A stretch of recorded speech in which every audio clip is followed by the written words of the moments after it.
Assalamualaikum warahmatullahi wabarakatuh. Perkenalkan, kami dari kelompok 3 ingin menjelaskan tentang struktur organisasi dan pengelolaan media cetak, media online, dan media elektronik. Baik, untuk pemateri pertama yaitu Saudari Amalia Faza yang akan menjelaskan tentang struktur dan pengelolaan media cetak. Kemudian pemateri kedua oleh saya sendiri mengenai struktur dan pengelolaan media online, dan pemateri ketiga atau pemateri terakhir yaitu oleh Saudari Inka Alawiyah tentang struktur dan pengelolaan media elektronik. Baik, langsung saja untuk pemateri pertama yaitu akan dibawakan oleh Saudari Amalia Faza. Bismillahirrahmanirrahim. Di sini saya akan sedikit menjelaskan mengenai struktur organisasi media cetak. Adapun struktur yang pertama itu pemimpin umum. Pemimpin umum bertanggung jawab penuh atas keseluruhan kegiatan aktivitas kerja media pers. Dan yang kedua itu ada pemimpin redaksi, di mana pemimpin redaksi ini bertanggung jawab atas segala proses peredaksian dalam sehari-hari. Dan yang selanjutnya itu ada dewan redaksi, di mana dewan redaksi ini bertugas memberi masukan kepada para redaksi dalam melakukan pekerjaan redaksional. Dan yang selanjutnya itu ada redaktur pelaksana, di mana redaktur pelaksana ini bertugas mengedit atau menyunting, yakni penyeleksian terhadap berita-berita yang akan dipublikasikan. Dan yang selanjutnya itu ada reporter, di mana reporter ini bertugas mencari berita, kemudian membuat dan menyusunnya. Yang selanjutnya itu ada fotografer. Fotografer ini bertugas untuk mengambil foto atau objek yang berkaitan dengan berita untuk dimasukkan ke dalam berita yang telah ditulis oleh wartawan tulis. Dan yang selanjutnya itu ada sekretaris, di mana sekretaris ini bertugas untuk menulis segala tugas-tugas administrasi yang berkaitan dengan operasional keredaksian. Dan yang terakhir itu ada bagian usaha, di mana bagian usaha ini bertugas untuk melakukan pemasaran terhadap penjualan media massa. Setelah kita mengetahui struktur organisasi media cetak, di sini saya akan sedikit menjelaskan mengenai pengelolaan media cetak itu sendiri. Yang pertama itu ada tahap perencanaan, di mana berita yang akan dipublikasikan, yang akan disampaikan esok hari, maka isinya itu direncanakan terlebih dahulu.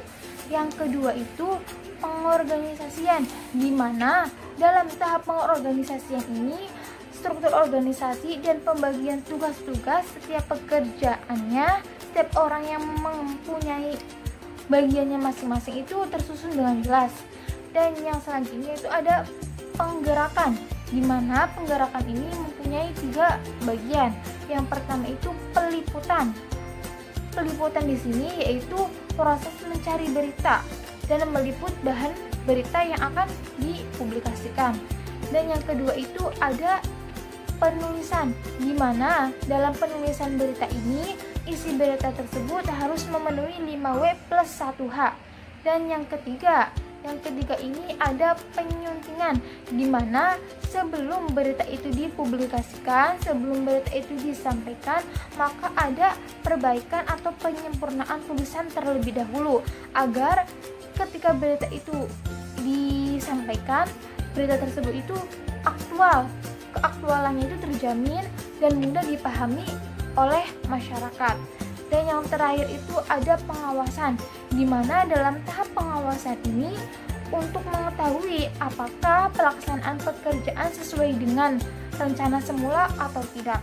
Sekian dari saya, kurang lebihnya mohon maaf. Baik, terima kasih untuk Saudari Faza yang sudah menjelaskan mengenai struktur organisasi dan pengelolaan media cetak. Untuk selanjutnya yaitu struktur organisasi dan pengelolaan media online yang akan dibahas oleh saya sendiri. Untuk struktur organisasi di sini keterangannya itu setiap redaksinya yang pertama ada pemimpin utama, di mana penanggung jawab umum yang bertanggung jawab terhadap jalannya perusahaan dan redaksional. Ia secara berkala menerima laporan perkembangan perusahaan dari pemimpin perusahaan dan penanggung jawab redaksi. Kemudian yang kedua ada pemimpin perusahaan, di mana ini mengendalikan dan mengkoordinasikan kebijakan di lingkungan perusahaan. Nah, dalam tubuh media, bagian redaksi dan bagian perusahaan, yaitu termasuk advertising, sirkulasi atau pemasaran dan keuangan, bukan merupakan bagian tunggal. Di jajaran redaksi dipimpin seorang penanggung jawab redaksi, sedangkan di bagian perusahaan itu dipimpin seorang penanggung jawab perusahaan. Keduanya akan bertanggung jawab kepada penanggung jawab umum atau pemimpin utama. Kemudian yang ketiga ada IT manager. Ini dipimpin oleh seorang kepala yang bertanggung jawab mengenai segala hal tentang komputerisasi.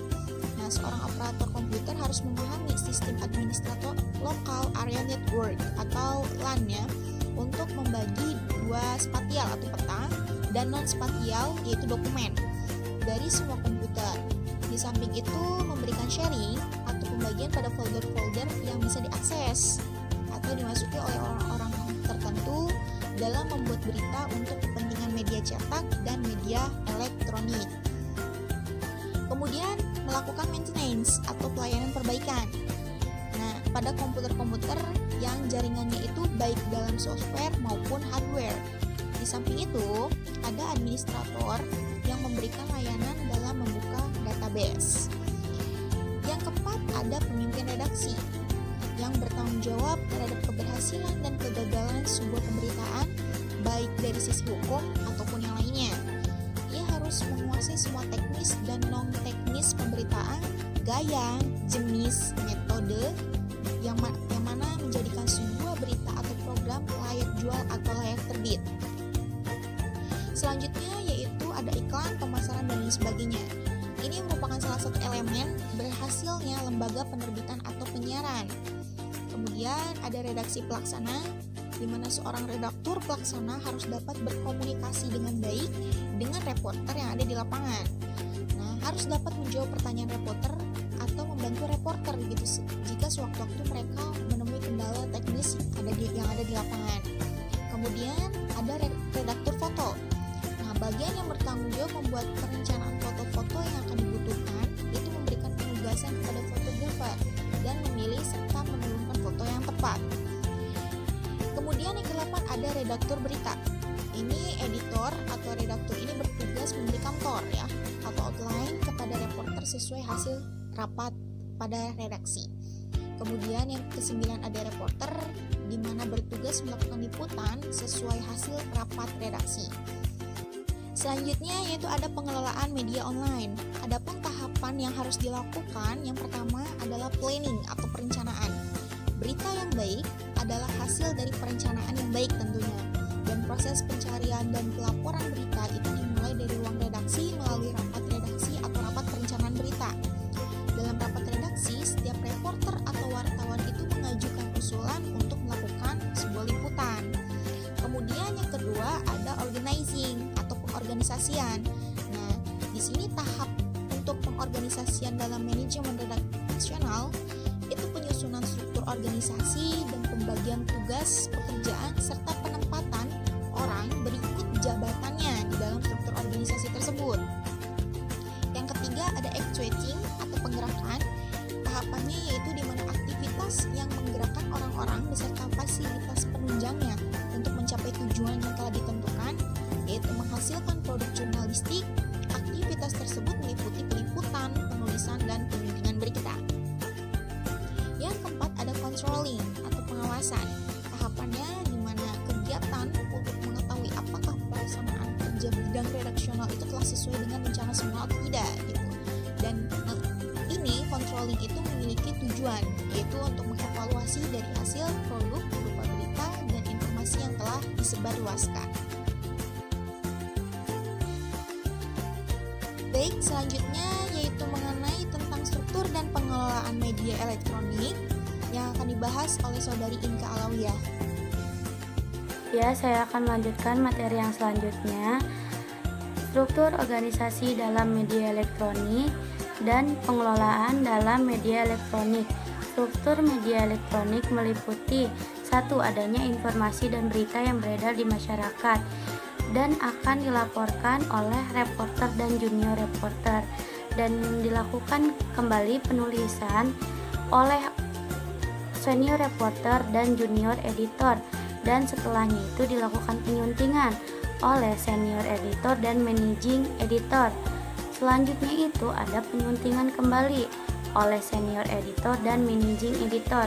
Setelah selesai menyunting kembali, itu ACC atau finalnya yang dilakukan oleh managing editor dan chief editor. Jadi di dalam struktur organisasi media elektronik itu terdapat tahapan-tahapan yang akan menjadikan sebuah berita itu bermanfaat dan layak kita dengarkan dan layak kita lihat di televisi maupun di radio. Yang pertama itu berarti ada pelaporan, penulisan, terus penyuntingan, terus dilakukan penyuntingan kembali, lalu baru di ACC atau lalu habis itu baru disebarkan. Nah, itu struktur organisasi media elektronik. Terus lanjut ya. Dan di sini ada pertama, bagian redaksi atau editor department, yaitu bidang redaksi yang dipimpin oleh kepala bagian, yakni pemimpin redaksi atau chief editor, editor in chief. Nah, di sini itu disingkat menjadi Pemret, bukan Pimret. Kalau Pimret itu jadinya pimpinan redaksi, sedangkan Pemret itu sama dengan editor atau koordinasi liputan. Nah, Pemret adalah panglima tertinggi dari para wartawan. Ia membawakan jajaran redaksi mulai dari redaktur pelaksana, managing editor, editor, reporter, dan fotografer, hingga proofreader korektor. Pemimpin redaksi bertanggung jawab atas kinerja redaksi dalam proses pemberitaan, news processing, yang terdiri dari 1. News planning, perencanaan isi atau desain isi atau rencana liputan. Yang kedua, news gathering atau news hunting. Yang ketiga itu news writing. Yang keempat itu news editing. Yang kelima itu news publishing. Nah, di sini posisi di bagian redaksi ini ada pimpinan redaksi, ada redaktur pelaksana, ada editor, ada koordinator liputan, ada reporter, ada proofreader, ada layer kayak media cetak, media elektronik, media online. Lanjut, di sini ada bagian pemasaran atau marketing department atau business department. Ini itu bagian profit atau bagian kita menghasilkan uang ya di sini. Nah, di sini dipimpin oleh manajer pemasaran atau marketing manager. Nah, ini membawakan sub bagian sirkulasi atau distribusi penjualan ke media elektronik, ke media cetak, ke media online. Kayak misalkan ada promosi-promosi atau ada iklan-iklan yang masuk gitu, berarti kan kita dapat uang atau profit ya. Dan di sini ada yang ketiga, bagian administrasi atau office. Nah, penting juga nih. Nah, ini dikepalai oleh manajer personalia dan umum, bisa juga oleh seorang kepala sekretariat ya, yang membawakan para staf kantor, termasuk satpam, office boy, dan sekretaris redaksi. Nah, yang keempat ini ada teknologi atau peralatan yang terakhir ya. Nih, ada bagian alat produksi komputer, media elektronik, radio, televisi. Terus yang dipimpin oleh manajer teknik yang menangani alat-alat siaran, mulai pemancar, antena hingga mikrofon. Gitu. Lanjut ya ke pengelolaan media elektronik. Nah, seperti yang diketahui ya, kayak yang sudah-sudah kayak yang di media cetak sama media online. Nah, sama pengelolaan media elektronik juga sama kayak media cetak dan media online, dan sama juga sama tadi yang sudah saya bacakan di yang news planning, news gathering, writing, editing, publishing. Dan itu ya emang harus pertama itu harus ada perencanaan, terus ada peliputan, terus ada penulisan naskah, terus ada penyuntingan, terus ada penerbitan. Nah, terus juga di dalamnya itu ada jajaran-jajaran seperti pemimpin redaksi, ada redaktur pelaksana, dan lain sebagainya. Terus juga ada bagian yang tadi sudah saya sebutkan. Jadi sebenarnya pengelolaan media elektronik juga sama kayak media cetak, cuman bedanya kalau media elektronik itu masuknya ke televisi dan radio, sedangkan media cetak itu ke majalah, koran, dan lain sebagainya. Segitu saja yang bisa saya sampaikan, semoga bermanfaat. Kesimpulan yang dapat saya ambil di sini yaitu jurnalisme dan organisasi media merupakan suatu tinjauan untuk mengkaji jurnalisme secara organisasional, baik dilihat sebagai entitas bisnis maupun entitas sosial. Dan organisasi media juga mempengaruhi cara kerja produksi media, sejak perencanaan peliputan, pelaksanaan peliputan, kemudian pengemasan informasi, hingga penyebaran informasinya. Mungkin sekian dari kelompok kami atas pembahasan mengenai struktur organisasi dan pengelolaan dari media cetak, elektronik, dan online. Dan terima kasih atas para audiens yang sudah menonton video kami. Saya ucapkan mohon maaf apabila ada kekurangan. Dan wassalamualaikum warahmatullahi wabarakatuh. Don't forget to like, don't forget to subscribe. Follow our Instagrams and go subscribe to our YouTube channel. Thank you very much. Yeah.